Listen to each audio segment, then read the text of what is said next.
Kepala Badan Siber dan Sandi Negara mengungkapkan bahwa gangguan sistem di Pusat Data Nasional sementara disebabkan oleh serangan siber dalam bentuk ransomware.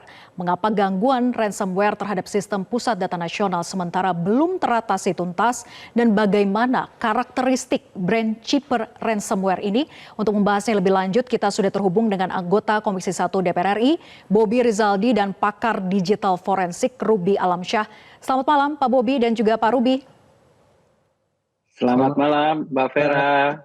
Mas Baik, Ruby. salam sehat. Malam, Pak Saya Bobi. ke Pak Bobi dulu ya. Pak Bobi, tim gabungan BSSN kemudian juga Kominfo, Polri mengaku masih berupaya untuk mengatasi dampak dari serangan ransomware ini. Ada 210 institusi pemerintah pusat maupun juga daerah yang terdampak. Hingga konversi tadi baru ada 4 yang bisa diakses kembali, salah satunya yaitu layanan imigrasi. Nah, sejauh ini DPR mempertanyakan mengapa sih tidak bisa cepat diatasi tuntas mengingat banyak sekali layanan yang bergantung pada Pusat Data Nasional sementara ini. Ya, jadi sebenarnya ini sudah kita tanyakan sebelumnya bahwa bagaimana pelaksanaan pembangunan Pusat Data Nasional ini. Karena Pusat Data Nasional ini, sepemahaman kami dalam rapat-rapat sebelumnya, ini belum memenuhi Perpres 95 2018, di mana keamanan cyber itu adalah didukung oleh BSSN, dan juga dalam pembangunan arsitekturnya itu di Perpres tahun 2022, Perpres 132, di mana domain itu tidak dijalankan. Jadi maksudnya seperti yang sekarang dilakukan, bahwa PDN itu sudah ada, terjadi kejadian, baru BSSN seperti pemadam kebakaran. Padahal dalam sebuah security officer, pembangunan sistem keamanan itu adalah berbasis dengan desain.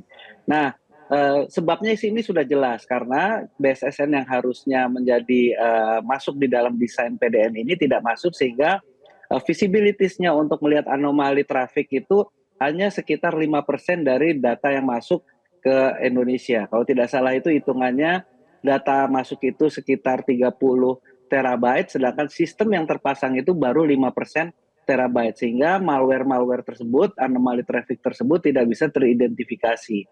Nah, kalau seperti hal sekarang ini sebenarnya sarannya gampang saja, ya laksanakan saja Perpres 95 2018 dan Perpres tahun 2022 tersebut, di mana dalam pembangunan data nasional ini, yang katanya sekarang pembangunan data nasional ini sementara, itu yang melibatkan BSSN sebagai Chief Security Officer.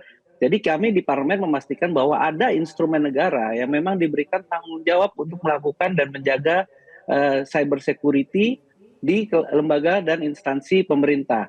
Nah, ini yang sepertinya belum masuk, atau kami juga tidak tahu kenapa tidak masuk ya di dalam arsitektur pembangunan PDN ini, sehingga kejadian-kejadian seperti ini di mana lembaga negara lain itu sebagai pemadam kebakaran saja. Ya, kami harapkan tracing back ini dengan forensik digital, dengan peralatan dan SDM yang ada saat ini, itu bisa membantu untuk mengidentifikasi masalah, membuat operasi normal lagi, tetapi ke depannya di mana PDN ini masih sementara nanti akan menjadi PDN yang permanen, itu perlu ada arsitek keamanan cyber dari mulai pembangunan SPBE PDN ini. Oke, tadi Anda katakan Jadi, ini layaknya seperti pemadam kebakaran saja gitu ya Pak Bobi. Artinya Anda menangkap bahwa kesadaran pemerintah untuk amankan sistem ini masih sangat rendah?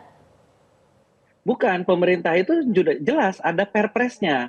Perpres 95 2018, Perpres 132 kalau nggak salah itu ya, tahun 2022 tentang SPBE dan arsitektur SPBE. Nah, di dalam duanya itu kan ada, di situ ada BSSN. Dan di Perpres yang sebelumnya itu juga BSSN ini harus diikut sertakan dalam pembangunan arsitek PDN ini. Nah, kalau yang disampaikan itu kan tadi di dalam beberapa rilis media, bahwa dalam arsitek pembangunan Pusat Data Nasional ini BSSN tidak dilibatkan. Dan itu juga sudah ada disampaikan bahwa dalam semua traffic cyber yang masuk ke Indonesia, instalasi yang dipasang oleh infrastruktur BSSN itu hanya sekitar 5% dari 30 terabyte data yang keluar masuk di dalam sistem elektronik di Indonesia. Jadi oleh karenanya ini adalah fungsi koordinatif dan bagaimana menghilangkan ego sektoral antar lembaga. Jelas dari infrastrukturnya sudah disiapkan, instrumen negaranya sudah ada. Tetapi kalau kejadian ini akan berulang lagi, kan kita sudah tahu, sama-sama tahu masalahnya, bahwa Hmm. arsitektur pembangunan cyber security di lembaga negara ini belum mengkoordinasikan BSSN, sehingga infrastruktur hardware yang dipasang itu baru mampu memonitor hanya 5% saja dari Hmm. keseluruhan traffic lalu lintas data yang masuk ini. Itu saja sebenarnya. Oke. PR-nya harusnya BSSN dilibatkan begitu ya. Nah, saya ke Pak Ruby kemudian. Pak Ruby, apakah wajar jika pemerintah butuh waktu yang lama untuk memperbaiki sistem yang mengalami gangguan ransomware? Gangguan ini sudah terjadi 20 Juni lalu, artinya kurang lebih terhitung ya sudah 4 hari. Tapi belum bisa diatasi tuntas, baru 4 institusi begitu ya, layanan pemerintah yang bisa dibuka. Apa yang biasanya menjadi kendala proses penanganan gangguan ransomware ini? Ya, pertama-tama ini pertanyaan tersebut utamanya adalah kesalahan perencanaan dan juga tidak diimplementasinya backup sistem yang proper. Di mana mestinya kalau perencanaannya proper lalu disiapkan backup sistem yang sesuai, itu walaupun ada kejadian seperti ransomware ataupun jenis peretasan lain, bila ada backup sistem yang proper, baik yang disimpan di RC maupun yang dimiliki misalnya backup sistem yang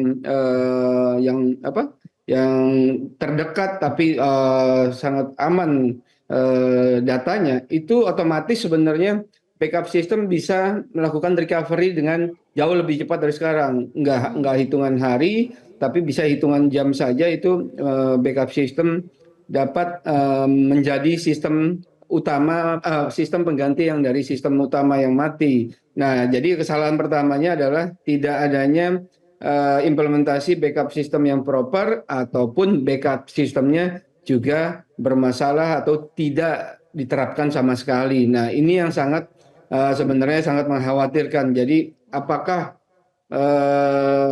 perencanaan pembangunan PDN ini benar-benar tidak mengindahkan backup sistem yang sesuai dengan standar internasional, dengan standar nasional, yang mana juga Kominfo sudah tahu.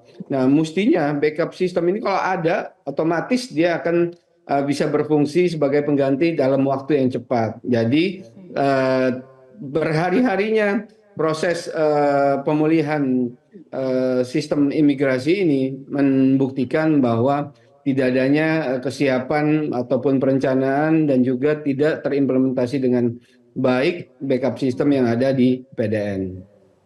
Oke, salahnya dari perencanaan, harusnya punya backup system. Nah, kalau disampaikan tadi oleh BSSN kemudian juga Kominfo, evidence-nya itu terenkripsi sehingga masih berusaha untuk dipecahkan. Kominfo sudah berkoordinasi juga dengan organisasi di dalam dan juga luar negeri untuk memecahkannya. Mengapa begitu sulit dipecahkan sebetulnya, Pak Ruby? Ya, jadi cara kerja si peretas ataupun kelompok cybercrime yang terorganisir ini saat mereka memasukkan ransomware kepada target itu memang direncanakan sedemikian rupa. Software ransomware ini akan membuat server tersebut, sistem tersebut, ataupun juga berikut database-nya, ataupun hanya database-nya saja tersandera. Memang ransomware ini karakteristiknya itu memang pasti dia akan melakukan penyanderaan data maupun sistem dengan melakukan enkripsi secara penuh. Sistem tersebut pakai enkripsi yang digunakan oleh pelaku, lalu ditawarkan oleh pemilik ataupun korban itu bahwa mereka kalau mau menggunakan datanya yang sudah disandera oleh peretas, mereka harus membayar sejumlah tebusan tertentu, sejumlah ransom yang mereka sebutkan. Makanya disebut ransomware. Jadi tidak tepat kalau disebut bahwa evidence-nya di encrypt gitu loh. Memang sebuah sistem yang kalau sudah kena ransomware udah pasti tidak bisa dibuka karena ada enkripsinya dan tapi enkripsi ini lagi-lagi mestinya tidak akan masalah bila kita memiliki sistem backupnya. Jadi walaupun sistem sama database sudah disandera sama pihak lain, Tapi kalau kita punya sistem backup yang proper, itu tinggal dicemplungin lagi, tinggal dilakukan recovery saja, itu sistem akan berjalan seperti sedia kala. Nah, disinilah membuktikan bahwa baik backup sistem yang harusnya ada di DRC maupun backup sistem yang backup system yang berupa physically backup dari masing-masing data ini memang tidak dimiliki ataupun tidak bisa diakses oleh Kominfo ataupun imigrasi tadi, sehingga proses penyanderaan yang dilakukan oleh peretas itu berhasil dan mereka bisa menyampaikan pesannya bahwa data Anda, sistem Anda sudah kami sandera. Kalau mau dikembalikan data yang disandera ini, mau diberikan decryption key-nya, silakan membayar sejumlah tebusan tertentu. Ini di belakang layar saya ini adalah tampilan website si pelaku yang mana para korban harus login ke sini masuk ke encryption-nya. Nah, kalau sebelah kirinya itu adalah tampilan salah satu korban yang sedang terkena ransomware serupa, yaitu Brandshipper. Itu diminta sejumlah $150.000 saja sih kalau yang satu, tapi entitasnya belum ketahuan, masih kami pantau. Nah, sebelah kanannya ini adalah tampilan website peretas yang dimana si korban harus menyampaikan encryption ID yang dikirim oleh pelaku untuk dapat melakukan komunikasi dan melakukan negosiasi, apakah mau ditawar, apakah mau membayar dan lain-lain. Ini website tampilan milik peretas untuk melakukan komunikasi kepada para korbannya, gitu, Mbak. Iya. Dan permintaan uang tebusan $8 juta Amerika Serikat, apakah ketika uang tebusan ini dipenuhi, walaupun tadi juga masih bisa dinego begitu ya, maka otomatis semua gangguan ransomware di sistem PDN ini akan pulih, Pak Ruby. Artinya pemerintah harus tidak membayar $8 juta Amerika Serikat ini? Dari pengalaman kami selama ini menangani kasus-kasus serupa, kasus-kasus ransomware baik di perbankan maupun di korporasi dan lain-lain, itu kita tidak pernah melakukan pembayaran kepada pihak peretas yang menyandera data, tapi kita melakukan proses digital forensik tertentu sehingga kita bisa menemukan caranya bagaimana kita merecovery sistem kita tanpa harus membayar kepada mereka. Nah, itu harus dicari jalan. Tapi jalannya tidak hanya satu-satunya memiliki decryption key. Nggak perlu kita repot-repot mengcrack encryption seseorang.